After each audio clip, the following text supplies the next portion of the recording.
is The Magnet. Hello, you're welcome to this week's edition of The Magnet. Today we are going to be talking Nigeria. How patriotic are you? How do you think that the New Hope agenda will influence all of us, particularly when we have to talk about patriotism and our great country, Nigeria? We have Who Should Know.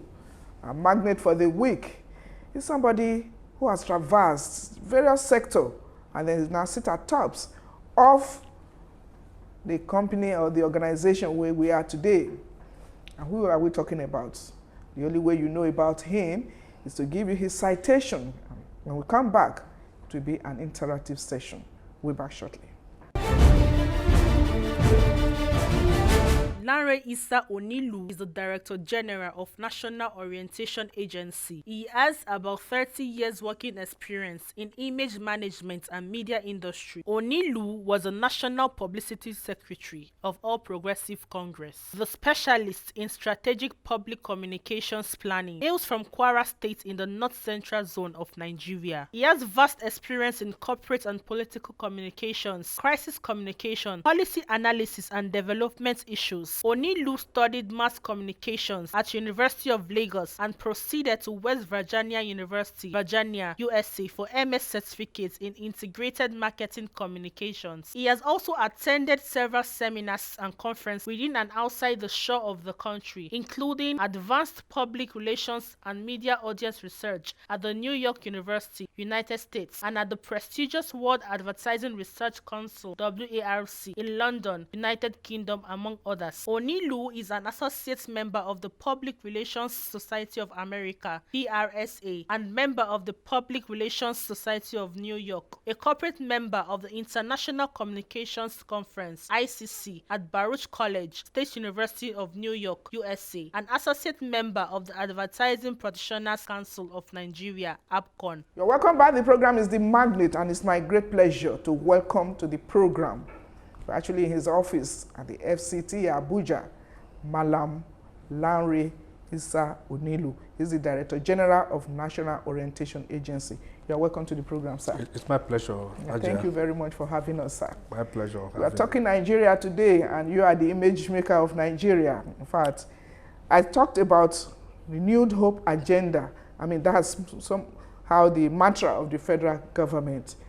How do you want to explain that to us, Nigeria, what it really means? Yeah, it's something that has to connect directly at the psychology of the citizens. When you take out hope, the man is in a state of despair. And when you're in a state of despair, you stop making effort. So, but because we have to continue to make efforts in this country, we need to continue to work to progress the country. And there can only be one impetus for that, and that's hope. So when you have hope now renewed, it re-energizes refreshed the people and get them ready that certainly they have a destination that they are certain. All hands on deck will lead us to where we all desire. Okay. You know that people say that there's some form of lethargy among Nigerians that is just semantics that you're saying. Why do you think Nigerians have this kind of lethargy in them now that has now led to high rate of brain drain? They don't even believe in the country anymore. Yeah, good reasons for that. Okay. When you create a situation where people don't have hope, as we started, yes, then lethargy will come. Okay. And lethargy also, you can also say, is a byproduct of deficit in trust. So people, when they don't have reasons to trust the process, no reason to trust the system, of course there will be lethargy. And lethargy is actually a mild way to put it, and is an early stage of manifestation of lack of patriotism. Lack of belief. Yes. And I would say we have even gone beyond the stage of lethargy. Yeah, so we have also gone beyond the even stage of indifferent. Wow. You see people who are actively wishing that this country come down. You may say that's a bit too far. Yeah. But you also should ask we should ask ourselves, how did we get there? How did we create a situation where people don't care what happens to the country? And as I do say all the time, patriotism is an emotional issue. You cannot enforce it. It's like love. There must be an attraction. Affection. So, for you to be patriotic, there must be something that is attractive for you as a Nigerian, that this country has provided for you, that motivates that patriotism, your love for the country. Has the country provided it? Big question.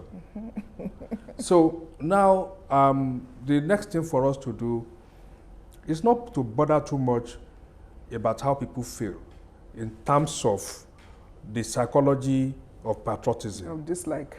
We should now concentrate on how to take away whatever factor that made them feel so.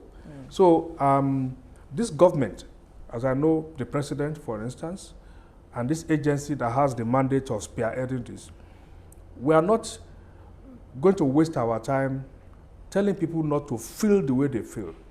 Okay. We will concentrate our energy on taking out whatever factors that make them to feel that way. So naturally it will happen. Okay.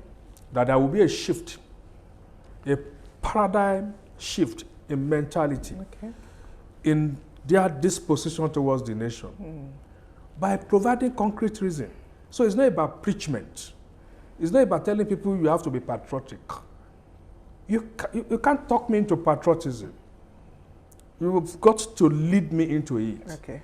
Create the environment, create the situation that will make me to be naturally, in love with my country. All right, sir. Isn't that a warrior's task for you? I mean, how difficult do you think this renewed hope agenda and trying to teach people on how to be patriotic and believe in Nigeria, won't that be is it not too difficult for you? Well, or you are prepared for it? It's my destiny, so I'm not complaining about my destiny.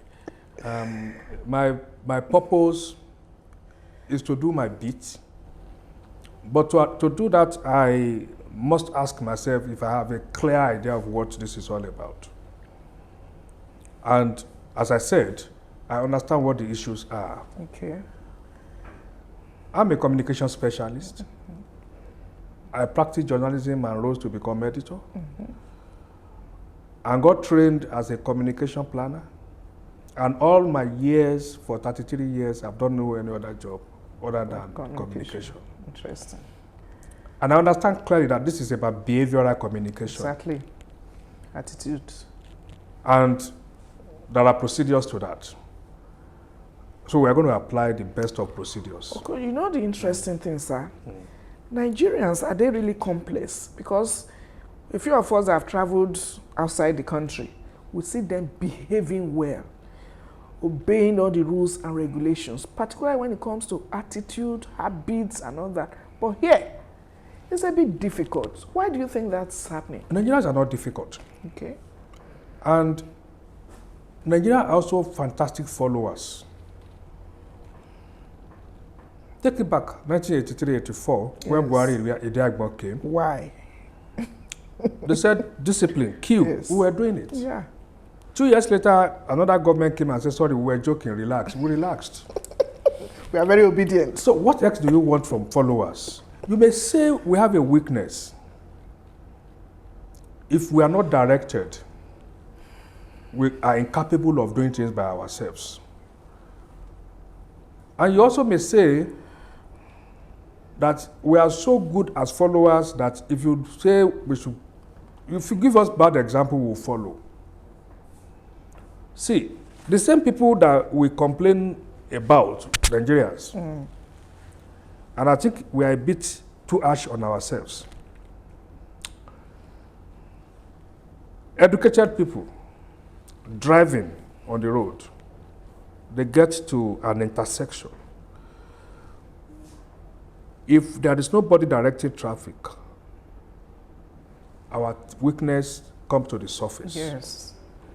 The 60 seconds we need to allow free flow of vehicles, we wouldn't be able to do that by ourselves. Then we're going to lock ourselves up there.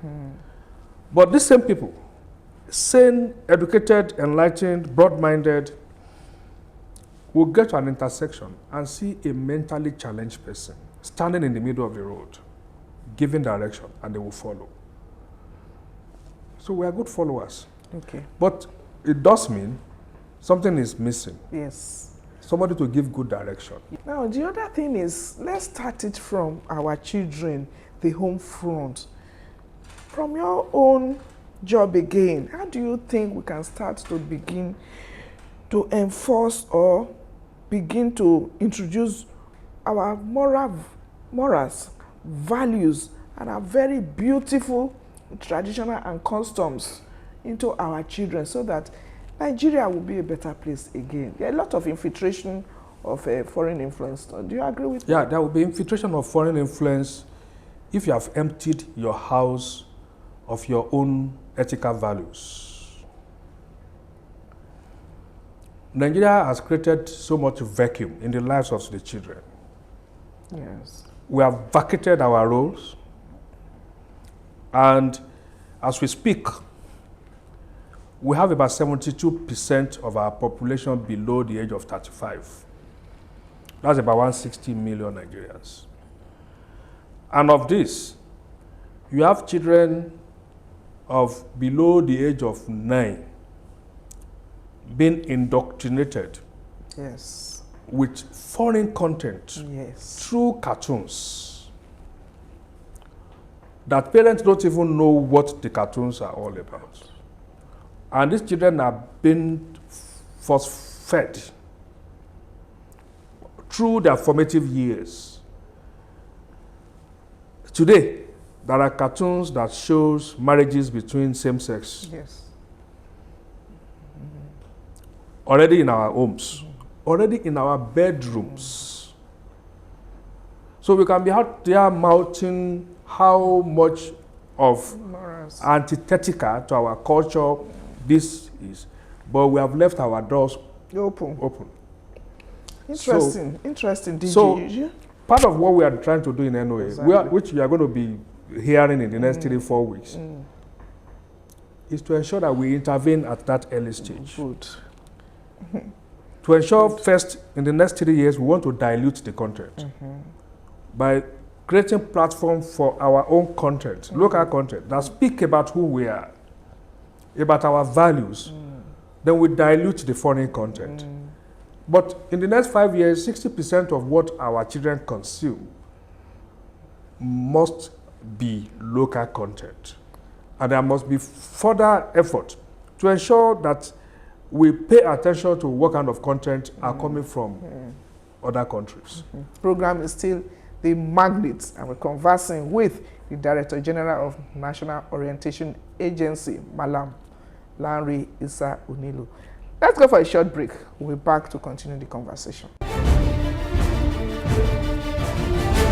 You're welcome back. The program is still the magnet, and we are still having the Director General of National Orientation Agency, our foremost image maker for Nigeria, and we are talking the renewed hope agenda of the federal government.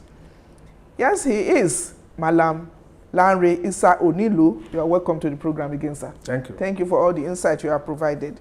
Now, some people, out of the lethargy we talked about earlier, what are they orientating? They say they are National Orientation Agency. What are they orientating? What is it? Is it lip service? They are just there by name. How do you defray that among the naysayers? But you see, every country must be able to evolve a national culture. And that defines their personality. That is the definition of the character of that country and the people of the country, such that it becomes their shared national identity. Yes. So the commonality of these characteristics is what makes somebody a citizen of a country.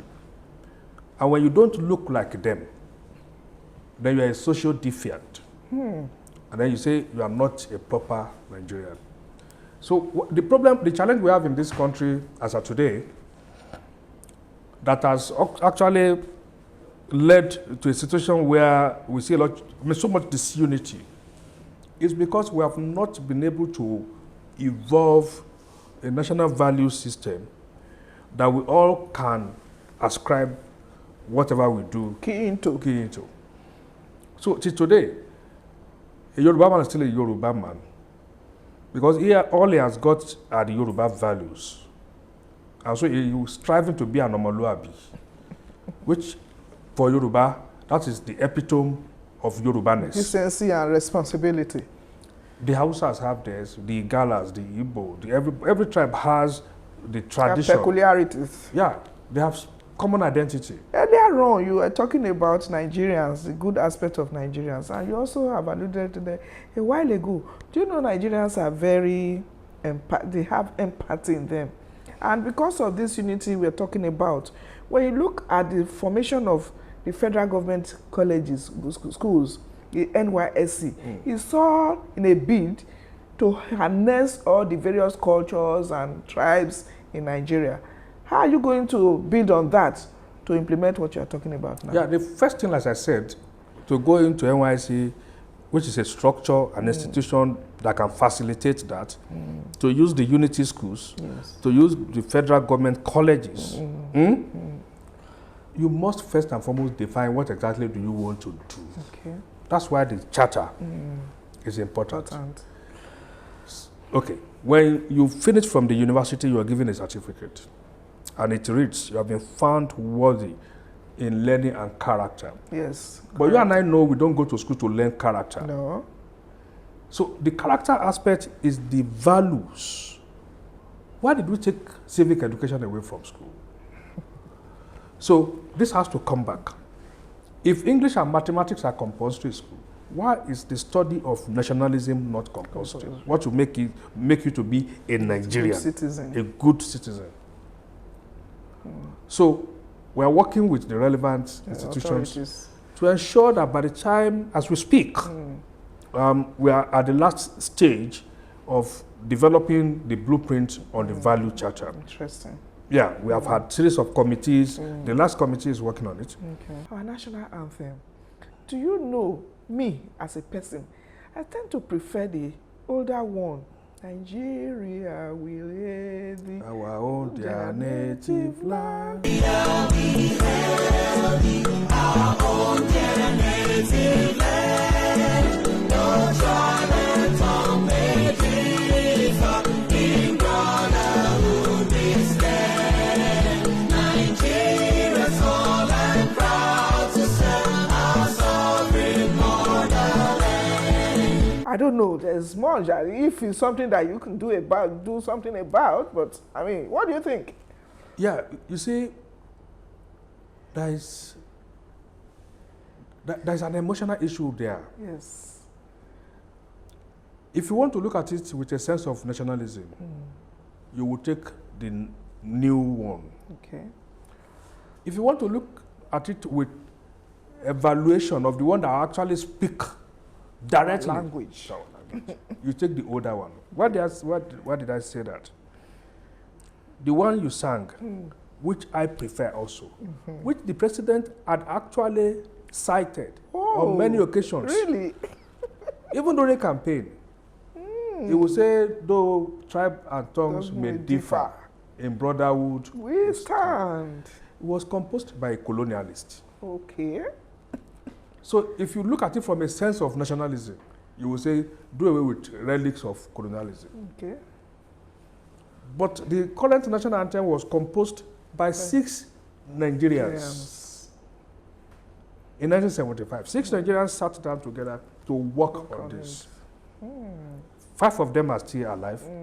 We are inviting them for a program soon. Interesting. So, these are the issues. Okay. Yeah, recently I am used to just be the slogan of NOA for a while and all that.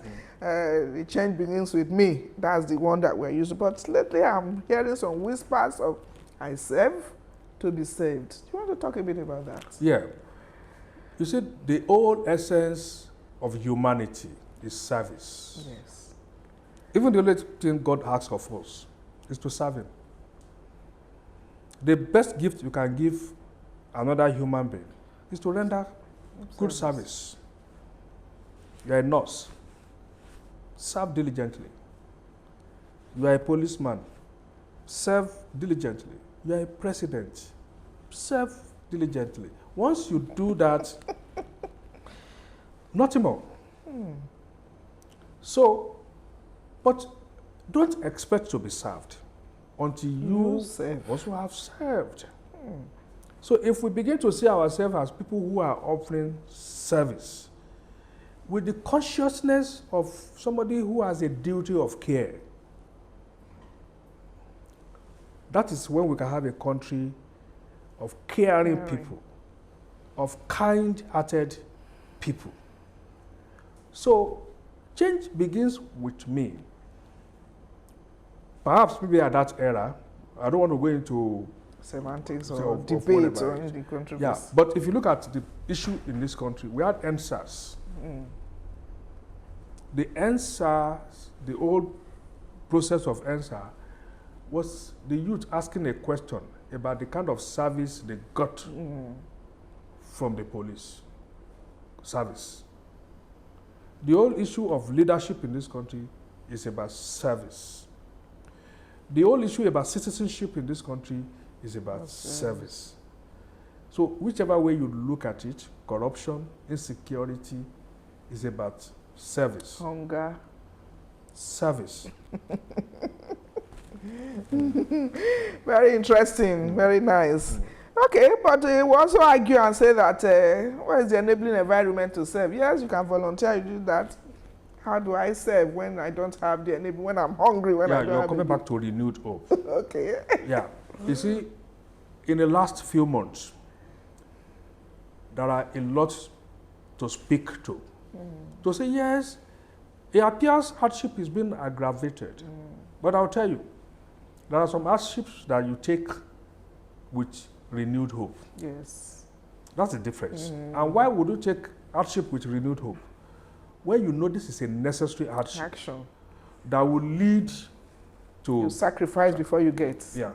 So, are we connecting that very well in terms of how government is communicating that? That's a different issue. Yes.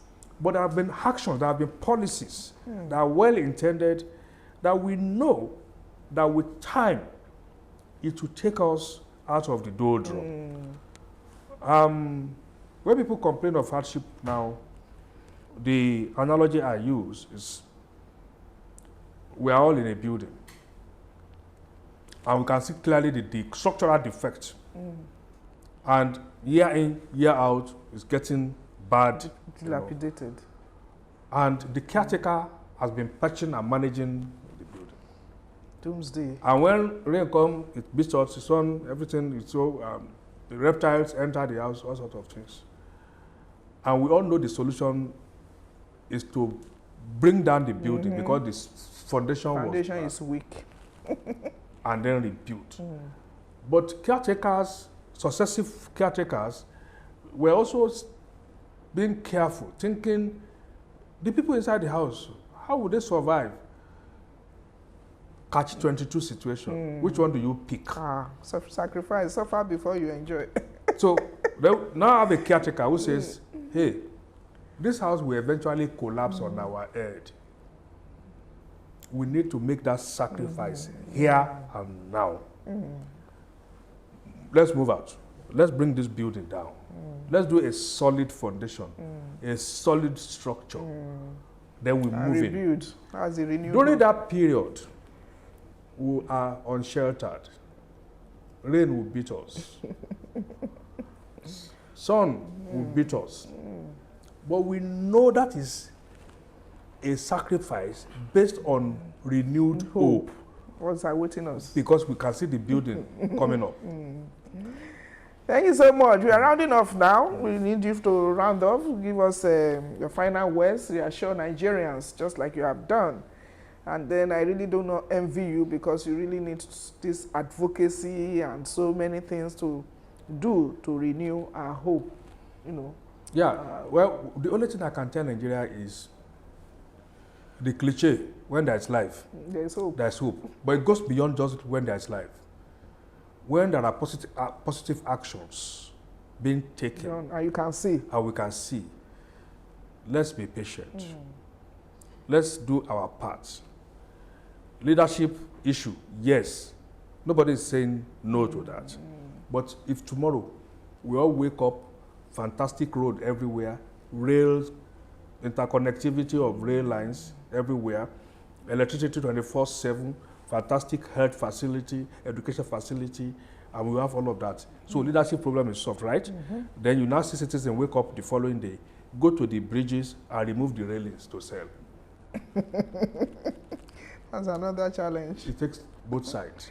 Takes both sides, the leadership and the followership. Thank you. Thank you so much. It's been Mallam Lanre Onilu, the Director General of National Orientation Agency. I hope you have been orientated today. I have learned a lot. You serve and wait to be served. Don't think that, what's in it for me? That's the mantra usually. Come and do this. What's in it for me? Serve first and you will be served. Thank you again for coming on the program. Thank you. Thank you. Join us same time next week when we shall bring you another chief executive on this program. The Magnet is the program. Don't forget to follow us on our various social media handles. And remember, you can watch a later edition of this program on our YouTube channel. Until then, bye for now.